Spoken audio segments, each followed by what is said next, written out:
A man who beat and tried to rape a Dallas woman more than 7 weeks ago might have been caught if people in that area had gotten involved. A neighbor's surveillance video shows the attack from a distance and also shows several cars driving by, but nobody stopping. This was in front of the victim's yard, in the front yard right there. Dallas police just released the neighbor's video and video of the attacker, only to Fox 4's Sean Rabb in an effort to identify and find the attacker. Sean in tonight with our Trackdown.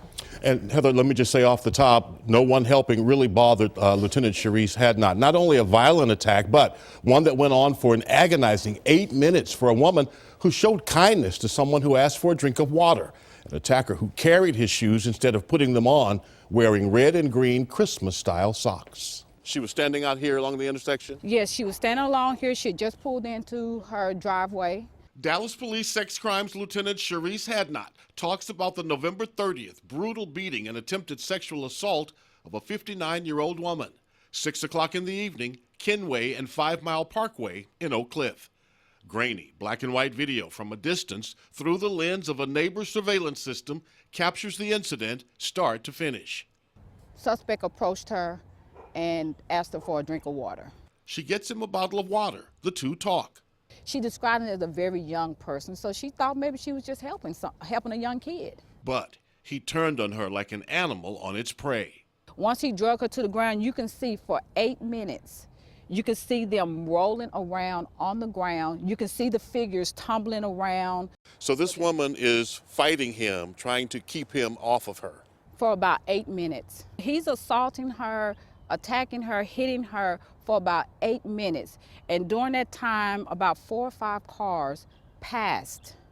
No one stopped, no one called the police, nothing happened, but the attack continued. Suddenly, the attack stopped. She got up and ran. He got up and ran, got his shoes out of the cart that he had been pushing, because he had been pushing a shopping cart. A shopping cart from the Dollar Tree at I-35 in Ledbetter, less than a mile away, where he's on video going in the store. What do we see on the video inside the Dollar Tree? You can see him walking around on different aisles of the Dollar Tree, picking up different items. That's him in the white tank top, black shorts, and what stands out? His socks. He had on Christmas socks. It appears he's carrying the shoes, white shoes, in his hand, and he just goes straight for the door. Doesn't pay for anything. Doesn't pay for anything, passes up all the registers. So the suspect leaves Dollar Tree with all these items in the cart that he didn't pay for.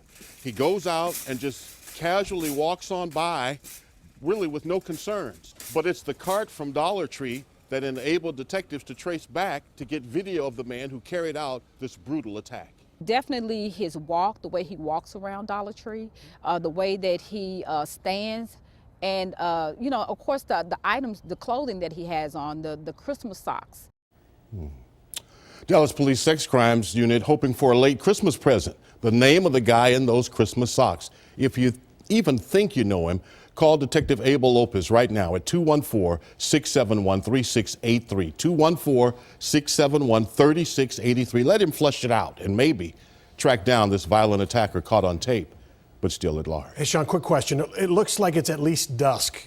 Does that get these passersby who don't stop and help, does that let them off the hook? Do you think they could see this happening? So it's about 6 o'clock in the evening, November 30th. It is getting dark. Lieutenant Cherise Hadnot tells me it's possible some drivers just didn't see them, but she admits it's also possible some people just didn't want to get involved.